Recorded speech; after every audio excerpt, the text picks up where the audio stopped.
It's the Unhappy Hour.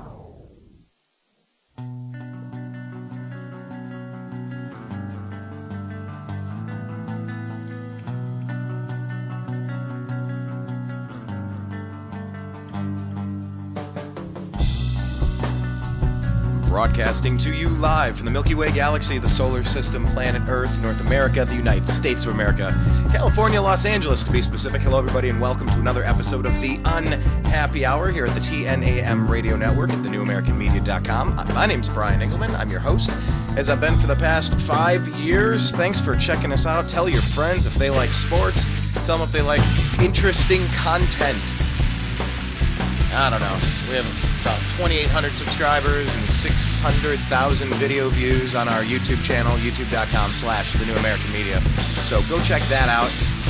Check out some previous content and leave your commentary. We cover spirituality and metaphysics and artificial intelligence and religion and spirituality and comedy and Congress and freedom and firearms and sports.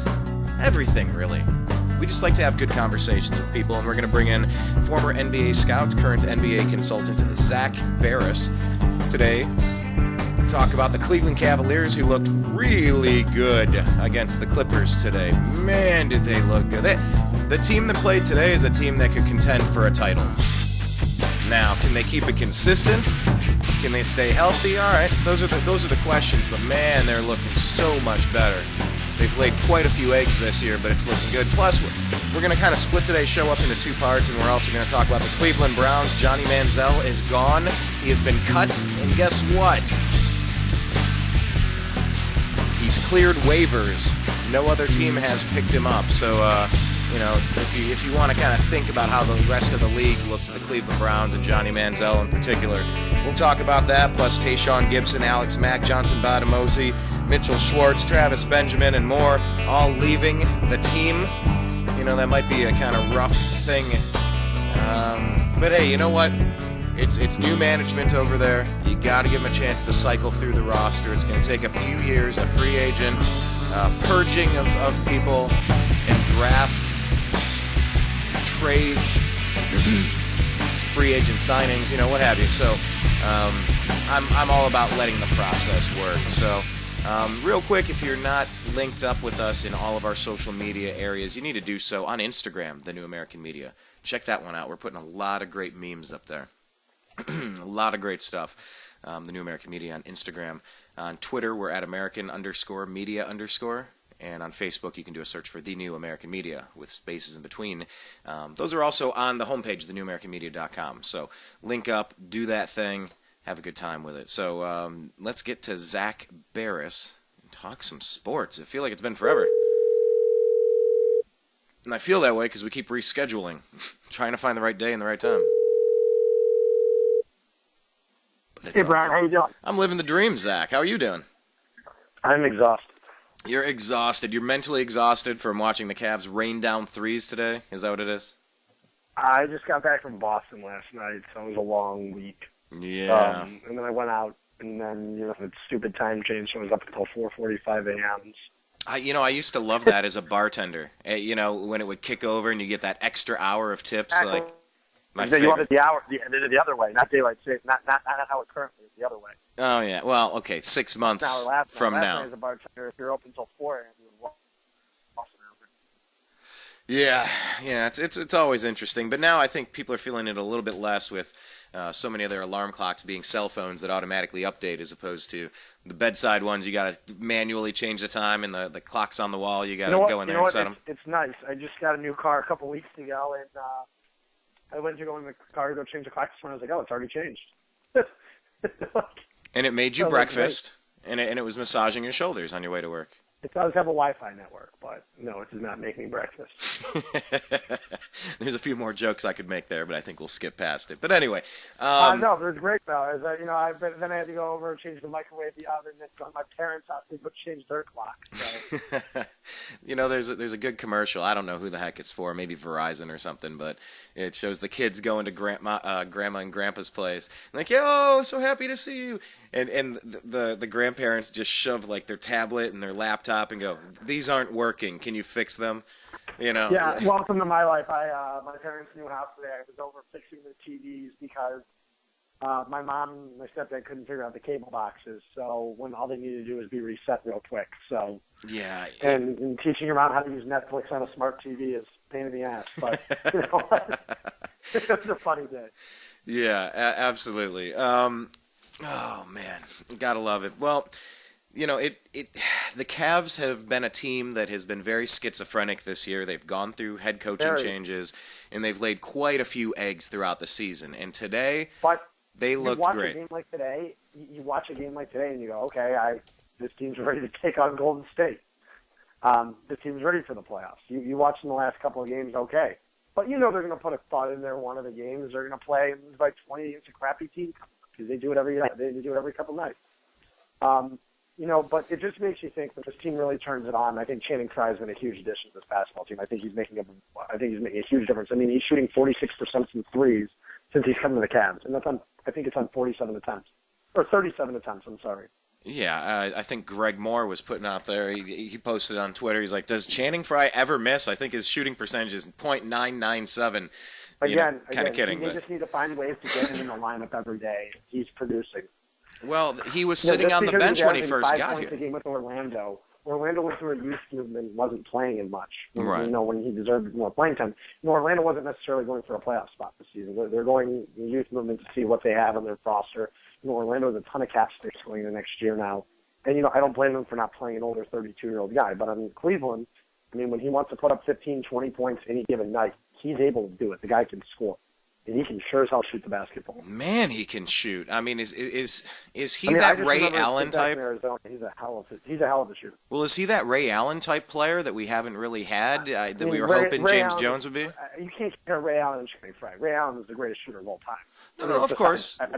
In the last year of his but career, yes, sure, but Channing Frye is just absolutely lighting it up. It seems like the catch and shoot kind of dynamic works perfect for his game. And what I'm seeing out of the Cavs, something I'm not sure if you've noticed and maybe where it came from, if you could give us some information, but they're driving and penetrating, kicking it out to the three, and there's that second pass. That's what they're good at. The thing is, honestly, what the Cavaliers are good at, they've got a bunch of good three-point shooters. Great three-point shooters. You've got J.R. Smith who can shoot the three. You've got Kyrie. You've got Dellavedova.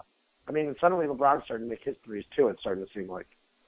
Well, the second pass is the thing I'm noticing. They drive and they penetrate. They kick it out. Yep. And it's as soon as somebody collapses on defense, they're kicking it to the extra person who's totally wide open. When they have great ball movement, the team is not going to lose. When the ball movement's like it was today, when it was like they've scored 100 points plus in seven games in a row now. And that's impressive. How much of that is Tyronn Lue?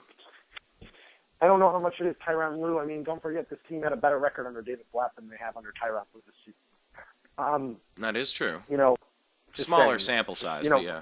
Well, if Lue wins his next game, though, it'll be even. So, but what I'm getting at though is that the Cavaliers are a team capable of beating the crap out of any team in the league, really, on any given night. We watched it with the Spurs a couple weeks ago when they beat them by 17.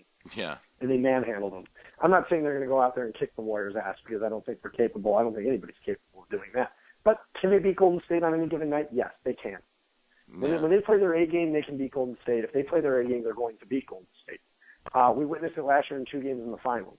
Is Golden State much better than they were a year ago? No. Don't forget, people realize they won 67 games a year ago. They're not that much better than they were a year ago. They really aren't. They're a very good basketball team. That record's sitting at 59-6, though. That's 59-6. Historically, they're the best team ever. And do I think they can beat the 95-96 Bulls? Let me when I say this. Yes. Not because they're a more talented team. I think the Bulls were a more talented team. But, however, when you take a look at how the game has changed from then to today, the Bulls didn't shoot that many threes. Remember, the Showtime Lakers drained under 100 threes in a season. Yeah, the game is very different.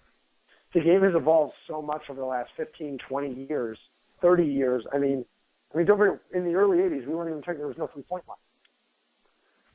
That's why the game used to always revolve around a big center because what was the easiest way to score points? Yeah. Around a big dominating center who could shoot the ball inside.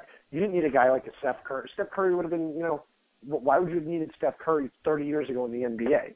You know, what would you need a sharpshooter for who's only going to shoot a bunch of 2-pointers? You know what I mean? Right, You know, a super and long Klay Thompson, 2-pointer. These guys would have been completely ineffective 30 years ago, but Yeah. it's totally different now. Do you like it? You think it's an improvement for the game overall? I think the 3-point shot's a great improvement for the game.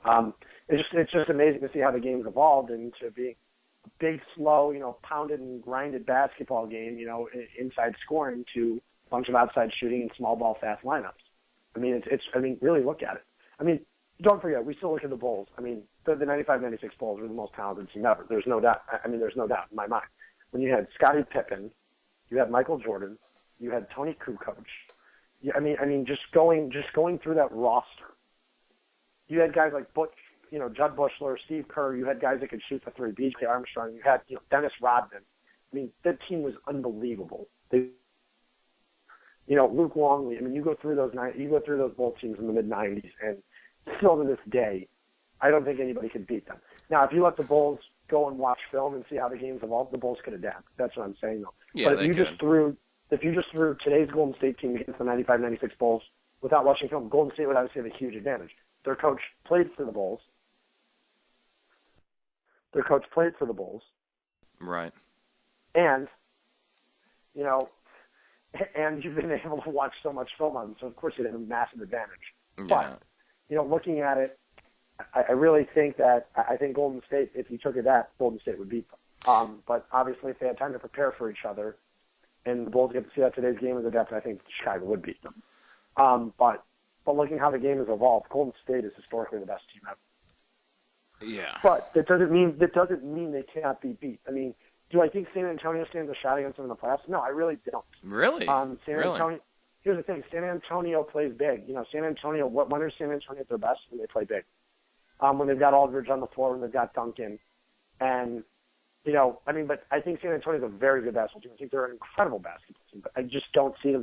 One, I think if Cleveland's on their A game, Cleveland beats them easily. And I think, two, if Golden State plays like they should, Golden State's going to kill them. Yeah, if they're playing up to their expectations. San Antonio, I just don't think San Antonio could shoot the three. I don't think San Antonio can shoot the three ball that well. For, you know. And of course, I think that's the problem. I think Golden State plays too faster. I mean, if you look at all of San Antonio's losses this year, they're against teams playing faster and smaller than they are. You know, I was watching the Cavs today, Zach, and by the way, Zach's on Twitter at Z Baris. By the way, did you go to the game? No. Long story. Come on, Brian. Long story. I had I was reserving the opportunity to go to the game. Something was lined up, and then it did not line up how it was. Should have called me. Yeah. I would have made a request for you. All right. Well, here. I'm gonna make an ongoing request through you. Anytime the Cavs are on the West Coast, you can just put it in and know that I was thinking about going. We'll just leave it at that. I'll put an open-ended request in. But you know, I was watching the Cavs, and you know, you're watching JR shoot lights out. You're watching Channing Frye shoot lights out. You're watching Tristan with his rebounds. You're watching Dellavedova playing good defense and knocking in a three. And then out of nowhere, you know, Kyrie Irving comes through and does some razzle-dazzle. And then you got LeBron James go down the lane and throw down a dunk. And you almost forget LeBron is on the team when they're playing their best because there's a lot of good players there. And here's the thing, too. Kevin Love is not the problem with this basketball team. Every time Kyrie Irving's out of the lineup, he's dominant. Dominant. Kyrie Irving is the one who needs to adapt his game. It's not Kevin Love. It's Kyrie Irving. Interesting. You know, again, if the Cavaliers would have somehow pulled the trigger on a Kyrie Irving-Chris Paul trade at the deadline, the Cavaliers would be unbeatable. Unbeatable. I still think if the Cavaliers don't win, it will be explored in the offseason. Mark my words. Wow. So maybe Mark maybe Kyrie, because he's still a young kid. He's learning the nuances of the game. Kyrie is a young kid. I mean, he's been incredibly steady his entire career, but Chris Paul would get this team a championship. Mark my words on that one. You know, and it's not impossible for Kyrie to step it up and get it and do it right by any stretch. Not at all. Don't forget, Chris Paul is a big-time scorer his first couple of years in the league, too. Chris Paul adapted his game. Chris Paul doesn't score as much because he doesn't need to. Right. When Chris Paul needs to score, Chris Paul scores. That's what Kyrie needs to realize. Kyrie can be a distributor just like Chris Paul. He really can. A lot of his early game in the NBA resembles a lot of Chris Paul. So, you know, that's something to take a look at. But, you know, getting to it, when the Cavaliers are on, there's still, I mean, you take a look at their talent, they can match Golden State talent. They can. There's no doubt in my mind they can. I mean, this game today was between 15 and 20-point Cav advantage most of the game, 10 and 20-point lead. And they didn't – every time I was watching them, every series and just, through the quarters as I watched this whole game, that's all I kept thinking, Zach, was this team that showed up today, this team can beat the Warriors. I'm not saying it's a shoe-in or a lock, but this version of the Cavs could beat them and win a championship. The thing is, you watch how hard they play in the playoffs last year. Right. They're saving it. They're saving some of it. They're saving. You know they are. I mean, they're not fooling. They're fooling the national media. They're not fooling me. I mean, Stephen A. Smith can talk out of his ass every single day, and I personally wish the guy would get hit by a train. He's just an idiot who talks out of his ass. But tell me how you really feel, Zach. The only reason he even has a job with ESPN is because he guessed that LeBron was going back to Miami. When he said that LeBron didn't even know he was going to Miami. Trust me on that one. All right. Well, don't make me think about those. Yes. I'm just saying, he made a guess. LeBron is not leaving a second time. Where the hell is LeBron going to go? His legacy is completely tarnished. You heard even Adrian Wojnarowski shoot down the idea the other day, too. He said, absolutely not. Stephen A. Smith is just trying to get a rise on people. He's like Skip Bayless. They're on a show together. God forbid they say something that happens.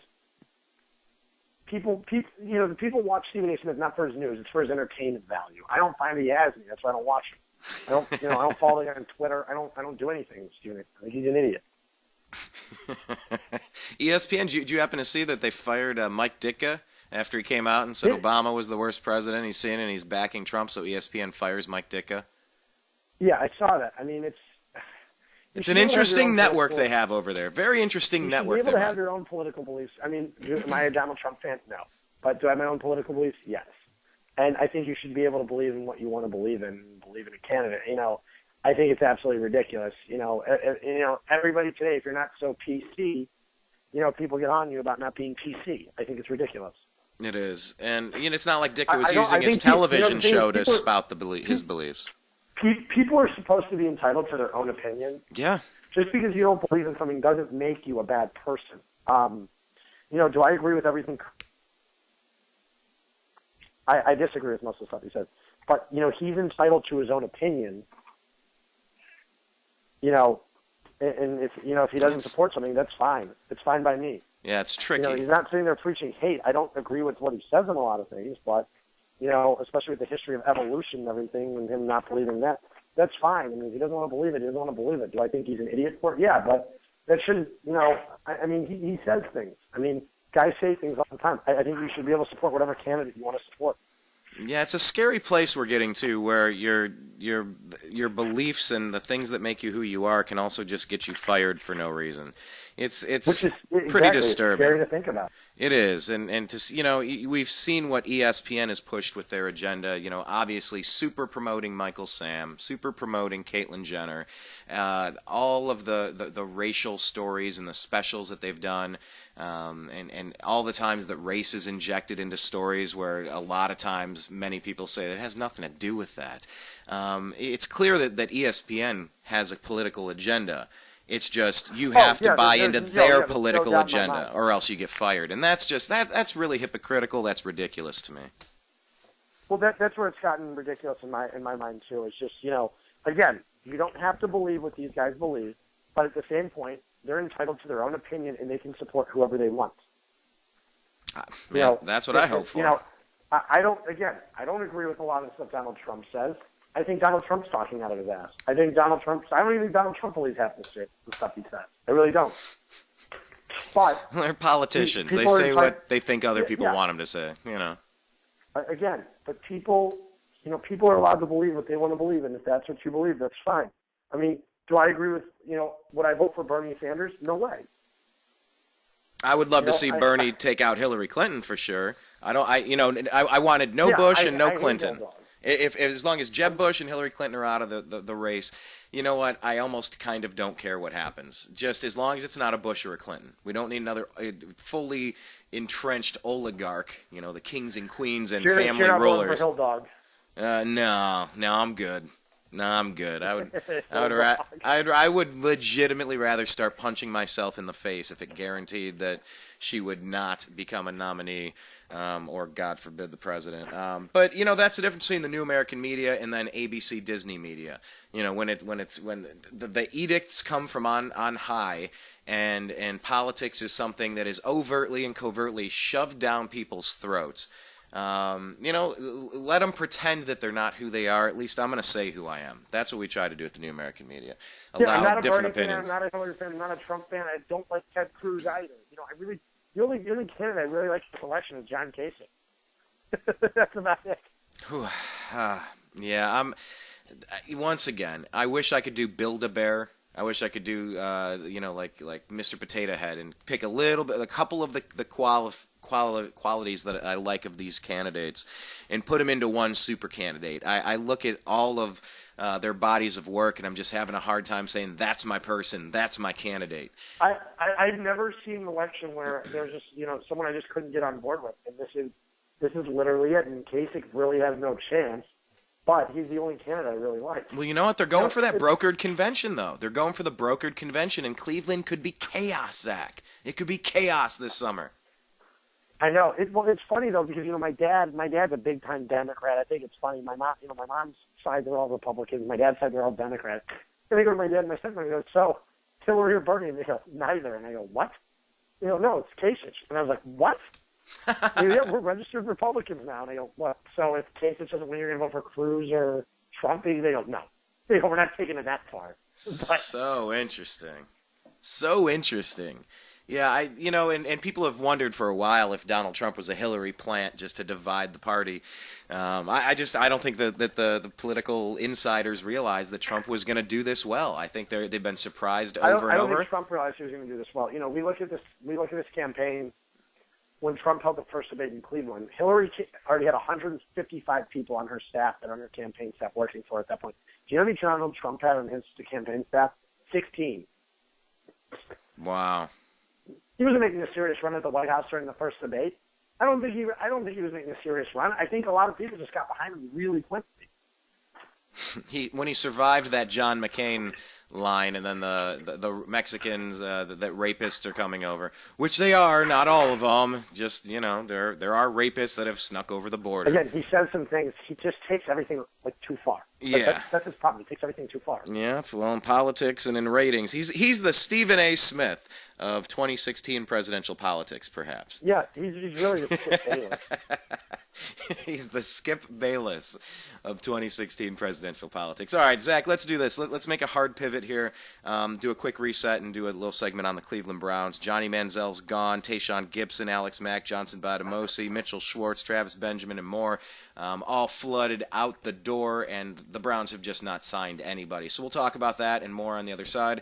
I'm Brian Engelman. This is the Unhappy Hour. Make sure you're following Zach on Twitter at ZBaris. That's ZBaris. And here come the Cleveland Browns. It's the Unhappy Hour. And this is John B. Wells reminding you that not only is Brian Engelman a cool guy, and not only is the newamericanmedia.com a very cool platform, but here's a cool idea for you, too. Are you alone? Not really. Do you like dogs? Do you like cats? You do. Of course you do. Everybody does. One or the other, maybe even both. There are a lot of dogs and cats that are at shelters right now, and if somebody doesn't take them home, they're going to wind up euthanized. That's a nice way of saying they're going to be killed, because there's simply not enough room. I guarantee it, the best dogs and the best cats, the best pets, come from shelters. There's something about dogs and cats. They know. They know where they are. You walk through one of them, and certainly at least one is going to look at you and go, "I wish you'd take me home. I'm in hell. Please take me out of here." It'll be the best thing that you ever did for your soul. You'll feel good about it. And not only that, but you have a friend for life. Doesn't matter if you got money, you don't have money. Well, it doesn't make any difference to a dog or cat. All they need is the sound of your voice and maybe even the stroke of your hand, and they're fine. Maybe a little food every once in a while. The sweetest sound that those pets ever hear is your voice. Think it over and adopt a cat or a dog from a local shelter today. I'm telling you, you'll be glad you did.